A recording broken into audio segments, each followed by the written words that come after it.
नमस्कार दोस्तों, आप देख रहे हैं जेतरन हेडलाइंस। भारी बारिश की चेतावनी के बीच आज हम पहुंचे हैं मोरई नदी देखने के लिए। ये पिछले एक महीने से लगातार बह रही हैं, अपने आप में एक अद्भुत प्राकृतिक दृश्य प्रस्तुत कर रही हैं।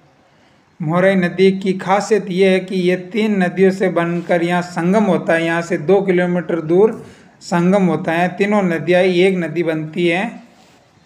यह संगम यहाँ से 2 किलोमीटर दूर ही होता है। अगर इन तीनों नदियों का प्रवाह तेज हो जाए तो ये नदी विकराल रूप धारण कर लेती है और आसपास के गांवों को भी ये खतरा बन जाती है। फिलहाल आप देख रहे हैं मोरई नदी के ये मोरई गांव के पास से होते हुए गुजरती है।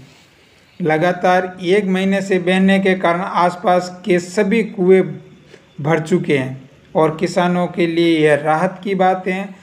जल स्तर बढ़ने से जमीन में पानी का पूर्ण भरण हुआ है और किसानों की उम्मीद जगी है।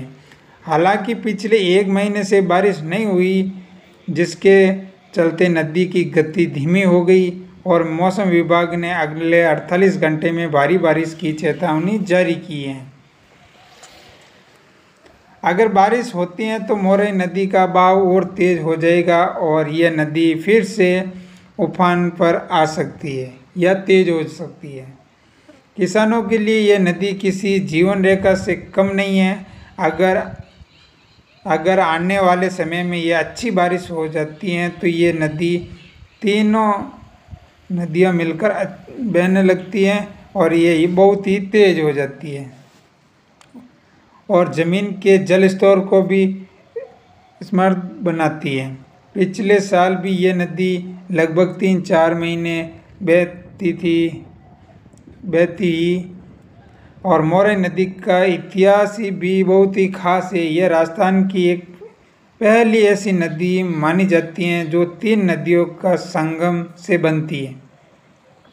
पूरे प्रदेश इस तरह का नज़ारा और कहीं न कहीं देखने को नहीं मिलता है। यहाँ सिर्फ यहीं पर देखने आपको मिलता है। यही नहीं, आगे चलकर ये लूनी नदी में आकर मिल जाती हैं और इसका प्रवाह और भी तेज बढ़ जाता है। लेकिन तस्वीर का दूसरे पहलू भी किसानों की मुश्किलों से जुड़ा हुआ है। इस बार पहले ज़्यादा बारिश के कारण फसलें खराब हो गई और पिछले एक महीने से बिल्कुल बारिश नहीं होने के कारण किसानों को भारी नुकसान भी हुआ और कई फसलें नष्ट हो गई। कई खेतों में खड़ी फसलें भी सूख गई। कुल मिलाकर इस बार किसानों का दोहरी मार झेलनी पड़ी।